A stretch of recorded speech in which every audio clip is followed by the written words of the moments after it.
사무엘하 3장 24절부터 보도록 하겠습니다. 이제 아브넬과 다윗이 언약을 맺으려고 하죠. 약속을 하려고 합니다. 다윗은 아브넬의 악함과 그의 고무술을 알고 있지만 평화적으로 이루어 가려고 하는 것입니다. 근데 요압이 전쟁터에 나갔다 갑자기 돌아옵니다. 요압이 왕에게 나아가 이르되 24절 어찌하심이니까 아브넬이 왕에게 나왔거늘 어찌하여 그를 보내 잘가게 하셨나이까. 왕도 아시려니와 넬의 아들 아브넬이 온 것은 왕을 속임이라. 그가 왕이 출입하는 것을 알고 왕이 하시는 모든 것을 알려 함이니이다 하고, 전투를 마치고 돌아온 요압이 아브넬과 다윗 사이의 회담에 대해서 들었습니다. 22절, 23절 읽지 않았지만 그런 내용이 있었고요. 그래서 요압은 아브넬의 의도를 침략을 위한 염탐으로 여기고 이의를 제기한 겁니다. 근데 다윗의 반응이 나오질 않아요. 27절에 보니까 아브넬을 요압이 쫓아가서 뭐 다른 말 할 것처럼 한 곳으로 데려가서 죽여버립니다. 자, 이 요압의 행위는 다윗에게는 국가를 위기에서 구해내는 것처럼 말했지만 실제로는 요압이 자신의 동생 아사엘을 죽인 아브넬에게 개인적인 복수를 한 것, 원수를 갚은 것에 불과합니다. 그래서 이어지는 30절을 보면 요압과 그 동생 아비새가 아브넬을 죽인 것은 그가 기브온 전쟁에서 자기 동생 아사엘을 죽인 까닭이더라. 첫째 형과 둘째 형이 막내의 원수를 갚아준 겁니다. 갚은 거죠. 자, 요압의 문제는 뭡니까? 자, 그런데 단지 동생이 원수를 갚은 것만 아니라 아브넬이라는 사람이 악한 면만 보고 자기 나라를 위하는 충정심으로도 죽였을 겁니다. 그러니까 요압의 문제는 자신이 사울의 백성도 다윗의 백성도 아닌 하나님의 백성이라는 사실을 알지 못한 겁니다. 뭔가 이 세상의 구분법에 의해서 한 곳에 소속된다는 그런 생각이 있는 거죠. 이 시대에도 편가르기 좋아하는 사람들이 있습니다. 자신의 교단 아니면 다 이단이라고 하기까지 합니다. 자신의 정치적인 견해와 복음의 의미를 헷갈립니다. 자기의 정치적인 견해를 따르지 않으면 상대가 복음을 모른다고까지 이야기합니다. 진보냐 보수에 따라서. 어느 한택을 택할 수도 있지만 그게 신앙의 색깔까지 다 결정할 수 있는 것은 아닙니다. 뒤섞여 있기 때문에. 자, 이 세상 사람을 볼 때 어떤 사람은 선한 사람들, 어떤 사람은 악한 사람들로 쉽게 구별하면 안 됩니다. 지혜롭지 못한 겁니다. 복음을 잘 알지 못하는 겁니다. 요압과 같은 사람은 그런데 세상과 사람을 다 이분법적으로 봅니다.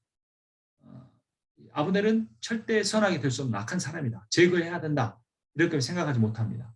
그 이유는 놀랍게도 그가 정의롭기 때문이 아니라 그들 안에, 자신 안에 하나님 계시지 않기 때문에 그런 겁니다. 하나님의 관점으로 볼 수는 못하는 거죠. 자, 아브넬은 예수를 판 가룟유다와 비슷합니다.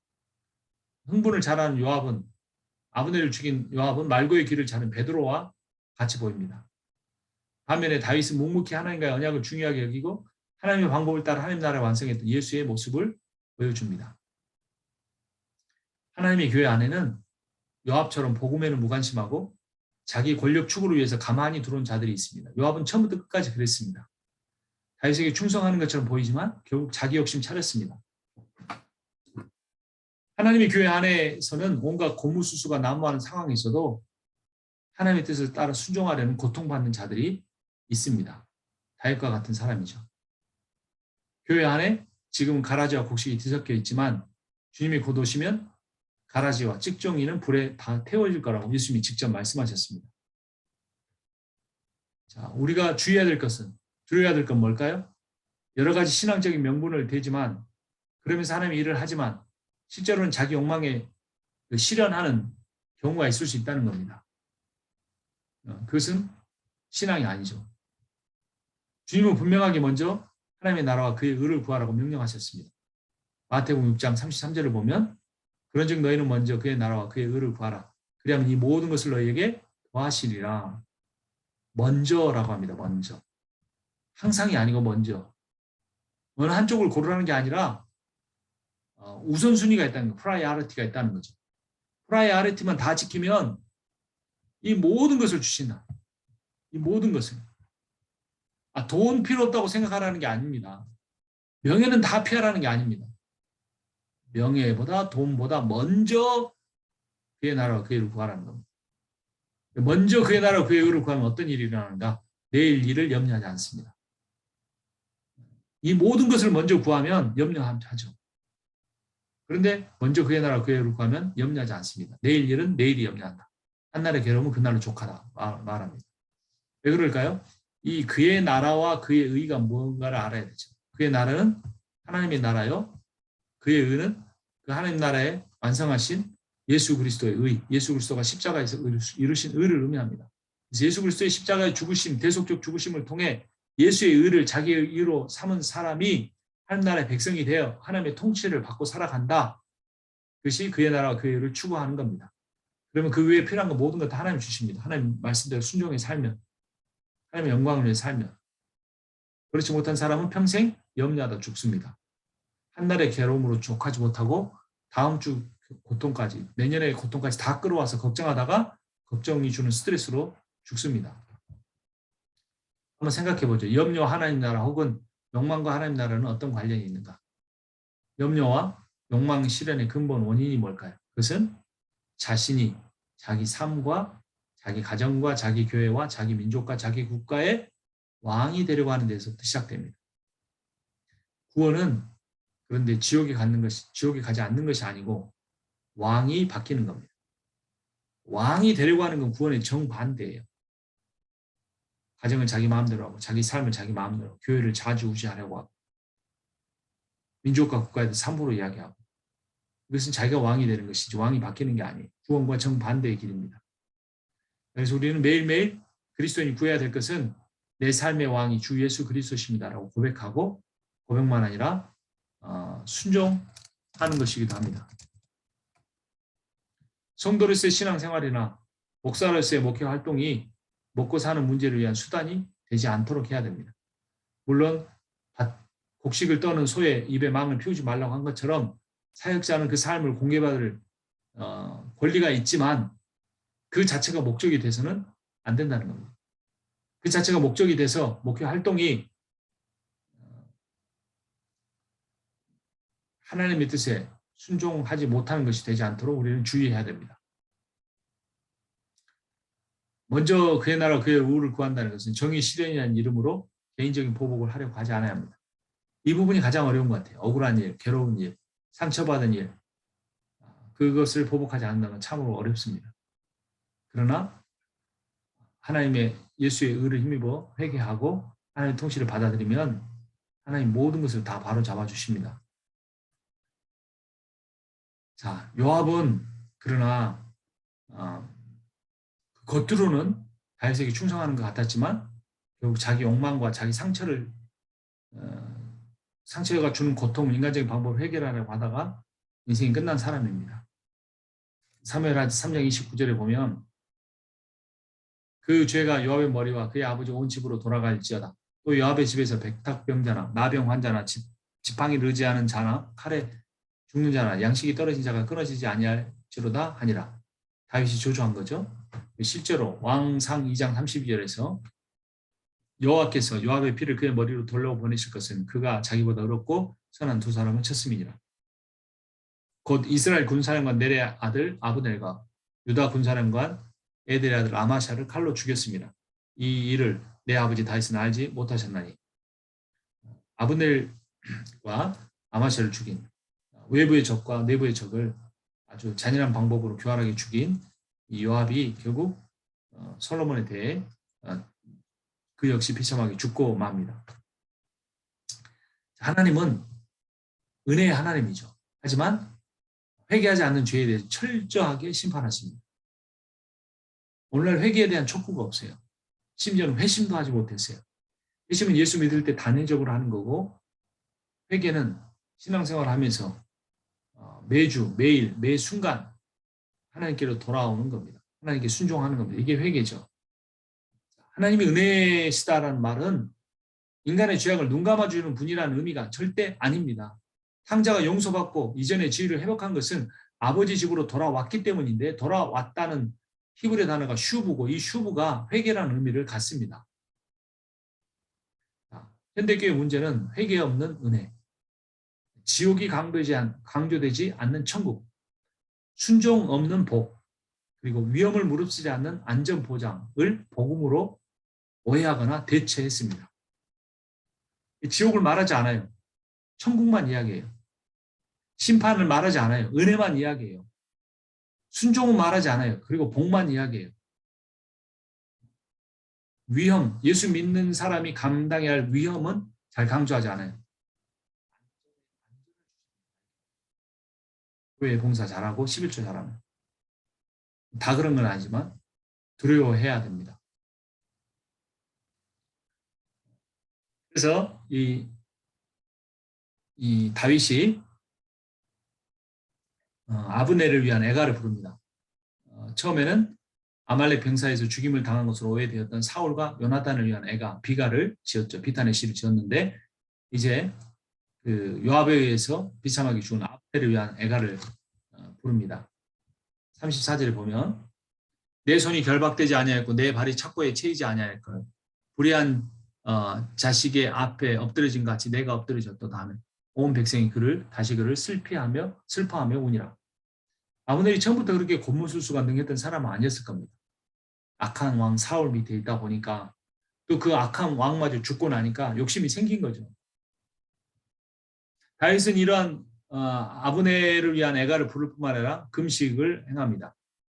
35절 석양에 뭇백성이 나와서 다윗에게 음식을 권하니 다윗이 맹세하여 이르되 만일 내가 해지기 전에 떡이나 다른 모든 것을 맛보면 하나님이 내게 위에 벌을 내리심이 마땅하니라 한지라. 금식을 한 거죠. 다윗이 아브넬을 속이고 요압을 시켜 죽였다고 의심을 받을 수도 있는 상황이었습니다. 11지파는. 뭐 요압이 단독적으로 했겠어? 뒤에서 다시 시킨 거지 다윗이. 이렇게 말할 수 있다는 겁니다. 그런데 이 다윗이 애가를 지어 부르고 그 몇 개 안 되지만 금식을 하는 그 행위를 통해서 다윗이 자신의 어떤 결백함을 입증을 한 겁니다. 그러자 온 백성이 기뻐합니다. 36절에 온 백성이 보고 기뻐해요. 여기서는 11지파가 포함된 거죠. 왕이 무슨 일을 하든지 우리가 다 기뻐함으로 이날에 온 백성이 온 이스라엘이 넬의 아들 아브넬을 죽인 것이 왕이 한 것이 아닌 줄 아니라.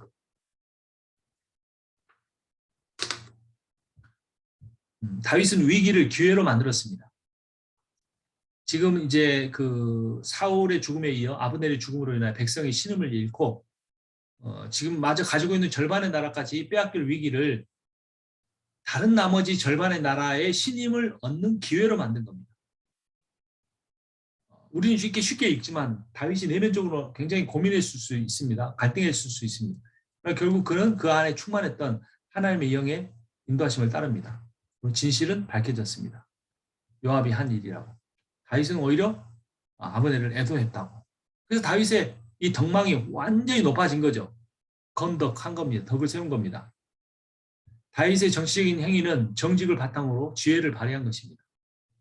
그렇다고 해서 나만 정직하면 되는 게 아닙니다.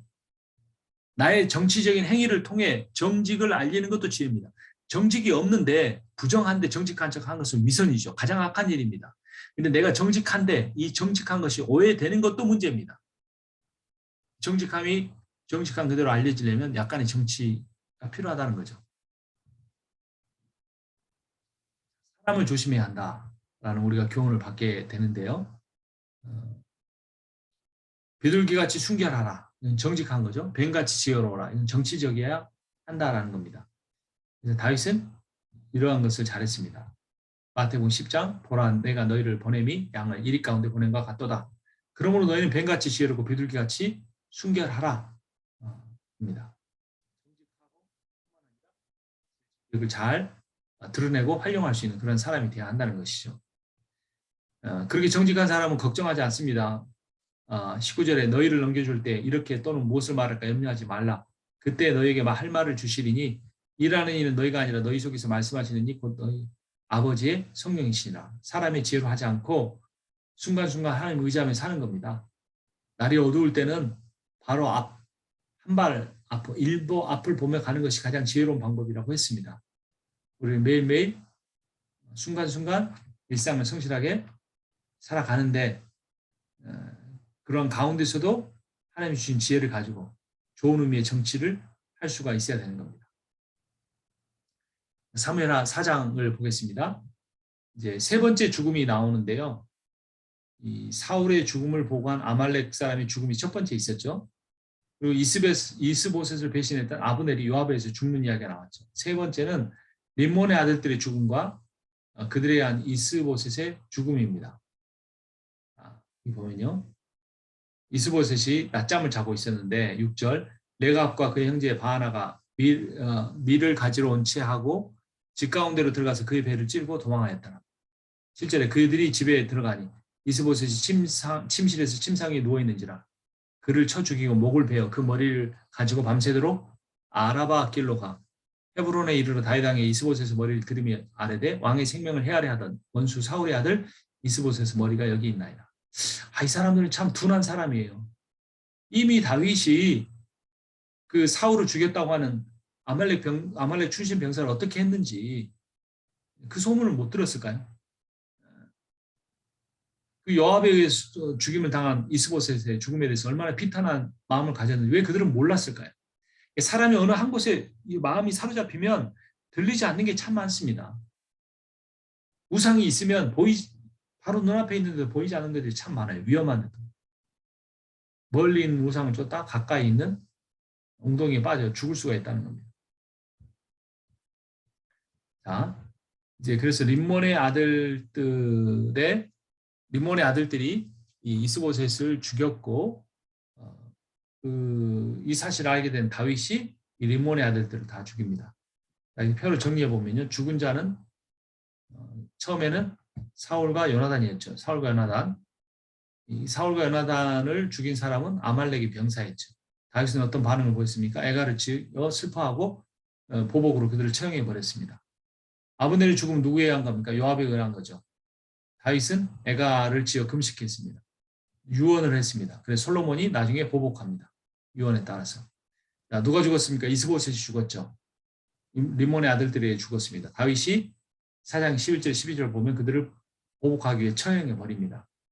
그래서 이 셋의 그런 어떤 죽음과 그 죽인 자와 그 상황에 대한 다윗의 반응이 다 기록이 됐는데 결과적으로 마지막에는 어떤 표현이 나오느냐? 다윗의 가문이 강성해졌다라는 겁니다. 다윗은 전혀 인위적인 방법을 사용하지 않았어요. 나쁜 의미의 정치를 하지 않았어요. 좋은 의미의 정치를 예민하게 하면서 본질적으로 하나님의 뜻을 좇았습니다. 그런데 하나님께서 다윗을 강성해지게 하시는 겁니다. 노부주의로 자신의 왕권과 자신이 다스리는 유다가 강성하게 만들 수 있었지만 그렇게 하지 않았습니다. 시편 46편을 보면 10절에 너는 가만히 있어 내가 하나님 됨을 알지어다. 내가 문나라 중에서 높임을 받으리라. 내가 세계 중에서 높임을 받으리라 하시도다. 만군의 여호와께서 우리와 함께 하시니 야곱의 하나님 우리의 피난처시로다 라고 합니다. 그래서 중요한 건 빨간색 너희는 가만히 있어. 11절 그러면 어떻게 됩니까? 만군의 여호와 우리와 함께 하신다라는 게 돼요. 출애굽기 2장에 미리암이 그 요게벳이 딸인 미리암을 시켜서 그의 동생 모세를 갈대 상자에 넣어 나일강에 띄워보내게 하죠.